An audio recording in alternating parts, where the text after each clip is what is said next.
Okay, let's go ahead and get started. In this video, we will talk about some of the cool things you can do with motion tweens, things you can animate that are properties of your movie clip that aren't actually necessarily about motion in the traditional sense.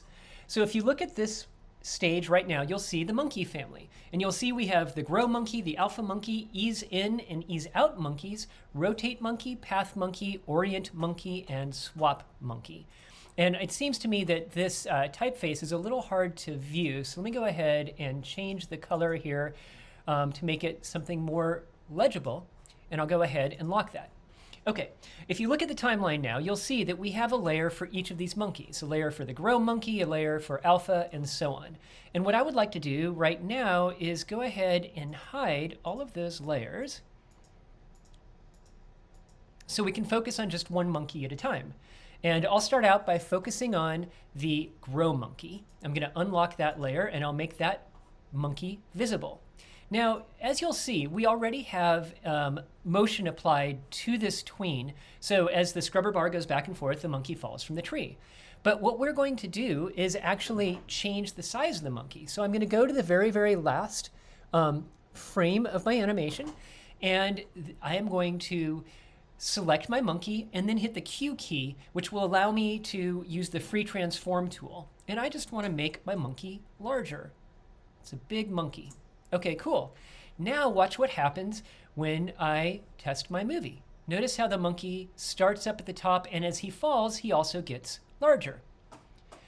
So that's how you use the grow property. So basically, the idea is, in addition to moving the object on the stage, you can also change other properties, such as the size of the object, and the motion tween will also apply those in a smooth, pre-calculated way, which is so much better than having to calculate yourself for each frame kind of how proportionally large the monkey would be. Let me hide the grow monkey, and now I will show you the alpha monkey.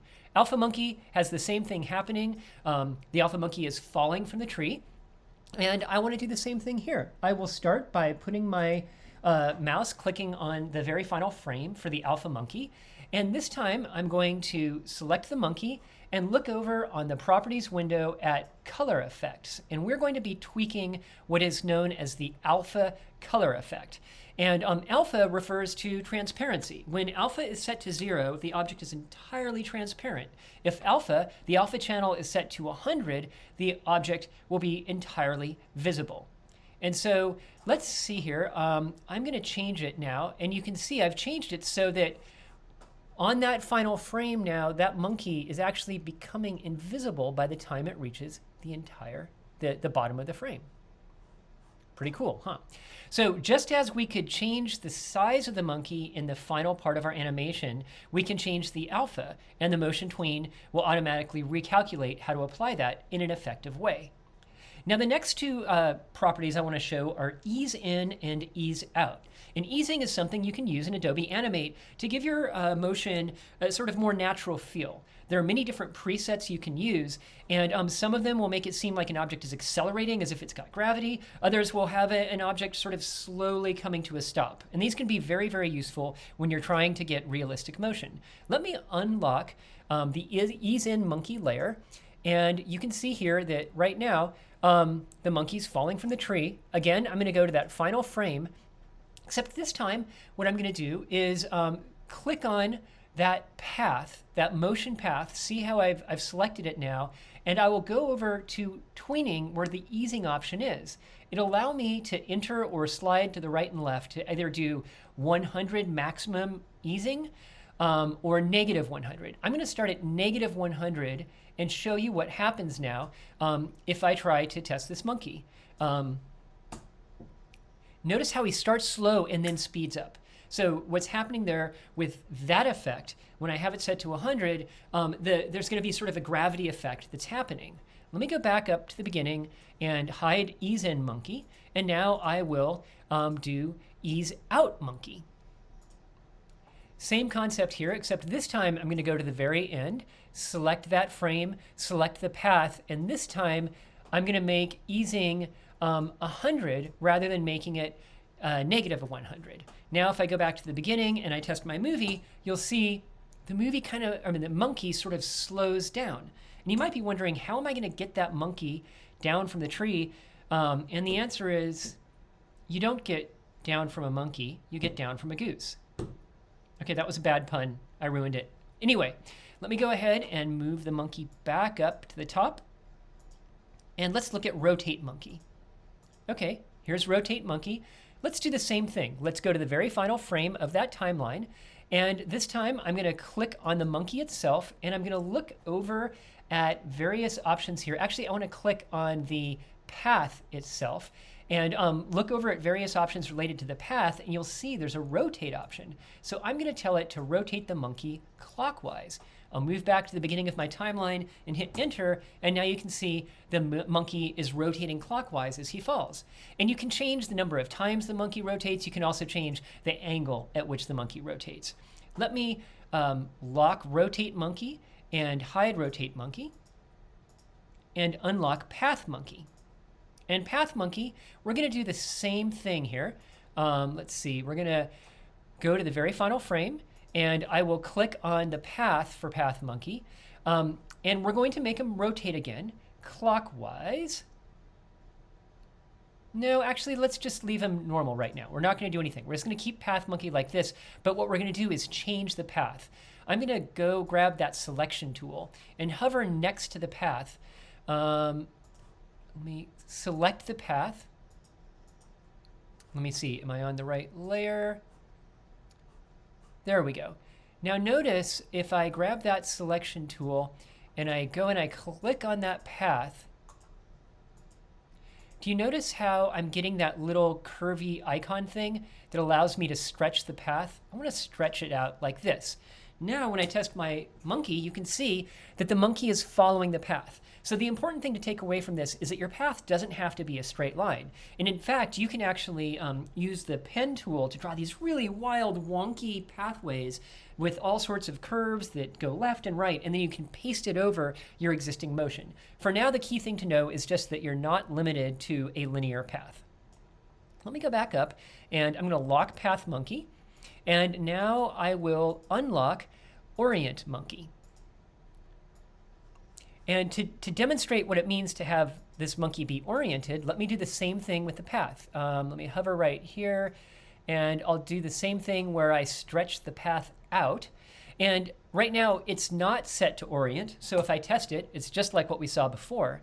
But now watch what happens when I select this path, and I also click on orient to path. Now, when I test my movie, let me go back to the beginning and test my movie, you can see that the monkey is going to stay oriented to that path. And there are other settings you can play around with there. If you select it, in addition to orient to path, you can tweak other things like the amount of times he rotates and things like that. One other thing to notice when you set orient to path is that it will put keyframes on every single individual frame of your animation. And that's how it's keeping it oriented. It's using individual keyframes. That's just a good thing to know. Last but not least, I wanted to show you something which will often happen in your Flash, or in Adobe Animate animations, and that is that you will, oops, mistake. All right, let's stop here. Okay, so next up, we're going to take a look at Path Monkey. Let me go ahead and make Path Monkey visible. I will also unlock the layer. And as before, I will put my mouse cursor in the final frame. So what we're going to do first is just demonstrate that it is possible to reshape the path. The way that I do this is by grabbing the path, or by the selection tool, and sort of hovering to the left of the path. And I don't know if you can see it. It's kind of tiny on your screen, but it's giving me that little icon with a little curve underneath it. I can just click on that and drag over to the left. Now, if I want to test my movie, you'll see that Path Monkey is following that path. Kind of, it's like in the center of the monkey, and the monkey is sort of sliding down. But there may be more complicated types of path movements that you would like to implement. So I'm now going to unlock Orient Monkey. I will go back to, go to the very final frame, and I will do the same thing here of stretching the path, except this time I'm going to also select that path and make sure I have checked the button which says Orient to Path. Now watch what happens when I test my movie.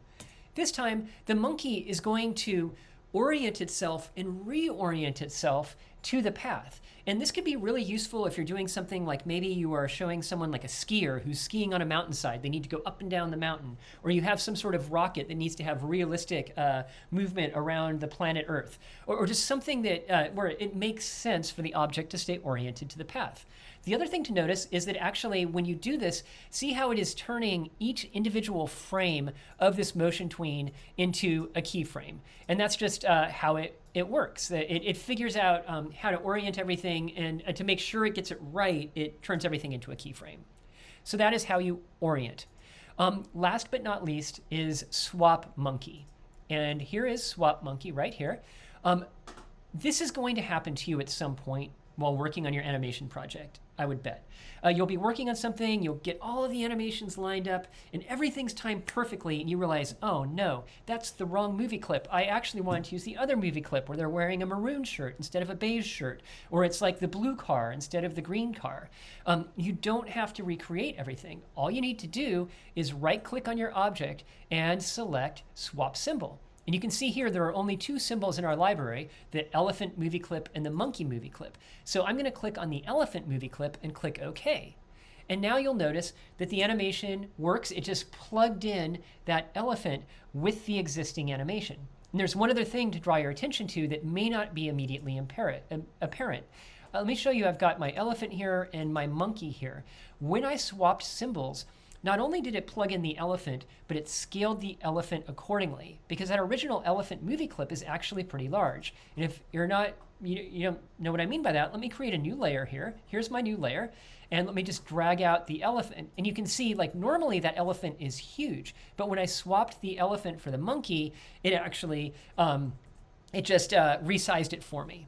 Okay, so that is an example of all of the other properties, or many of the other properties you can animate with motion tweens. And of course, we have to see all of these things happen at once. Let me hit Command Enter to run everything, and we can see our monkeys are growing and alpha-ing and easing in and easing out and rotating and following crazy paths, and there's an elephant falling very slowly from the tree.